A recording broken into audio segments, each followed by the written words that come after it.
Today I'm going to show you guys how to get rid of ingrown hairs on your chin naturally. Stay tuned. Be sure to stick around to the end because I'm going to let you know some really cool things in here. So stick with me and be sure to subscribe and like if this was very helpful to you. So grab your tools and let's get this done, ladies.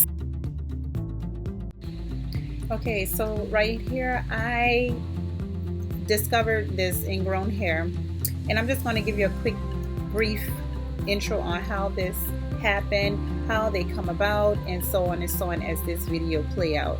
You can see me illustrate certain things. This right here is toner with lemon in it, dry things out and things of that nature.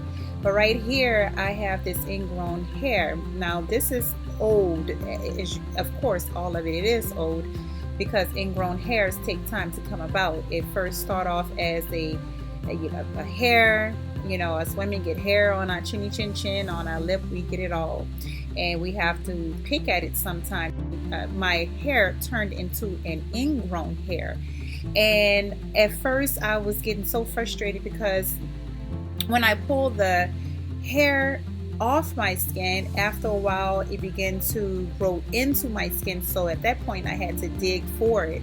And when I began digging for it, I made the situation ugly, and then things started scabbing over, and little did I know the hair was growing in the inside underneath all of the scab. I was in the car, and the mirror in the car is like my favorite mirrors of all time because you have close-ups. You can see this nasty scab just growing on through, you know, and I was like, wait a minute, this thing looks ugly. So I picked it off, and little did I know the scab had about 5 hairs growing inside of underneath the scab in my skin. And that was so nasty. That was so disgusting to me. I was just like, oh my gosh, ugh. You know, so I threw it away as if it was a bug on my face. But what I'm doing here is, at first I was going to reach out to different companies to find out how to stop ingrown hairs from coming about. And at that point I was like, oh, that costs too much. I don't understand why. You know, by me being holistic, I began to understand different ways on how to do things naturally. So how did this thing come about? Once I realized the best way to go about it, I understood how to stop the ingrown hairs for good once and for all. So I'm going to show you. I start off with my black soap, and I wash my face off every night. This black soap is really good for taking blemishes out. It's really good for keeping the skin detoxed. It's just an overall good soap. It evens the skin complexion and everything. Pure black soap that comes from Ghana, and you can get this from anywhere. Once I clear the face off, I don't want any kind of nastiness getting into the open pore that I am about to pick, which is the scab that comes from the ingrown hairs. The way I found out how to stop the ingrown hairs from coming back is to keep it moisturized and keep it not scabby. It has to stay softened. That's what I realized at the end of the day. When it is softened, then it is easy for the hair to grow through a soft skin. When the pore has been interrupted and scabbed over, that means air hit it and dryness hit it as well. So the skin, that pore is going to harden, which is going to make it very difficult for any hair to come through. So that's why we get these ingrown hairs.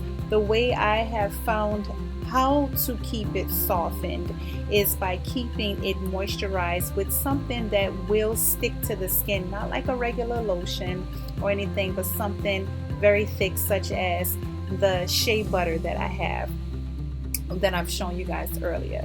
So every time I feel that this scab would begin to heal, I will pick at it again with the clean tweezer, with a clean face, and remove the scab. And as soon as I finish removing the scab, I clean it again with the toner and then I would apply the shea butter again. As you can see right there, I'm just leaving a nice dab there.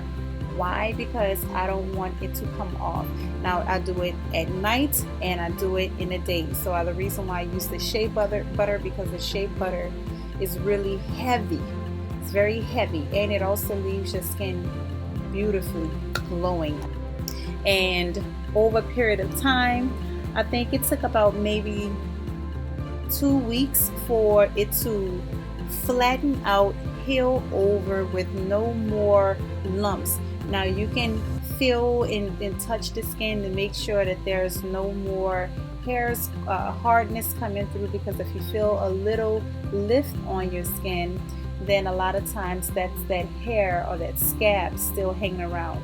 Your whole purpose is to keep that area not scabbing, keep it soft, and that's what that shea butter is really good for. Once the pore closed up, I begin to add some other things to help that skin complexion come back to where it is. So I would use Ambi from time to time. I normally don't do this.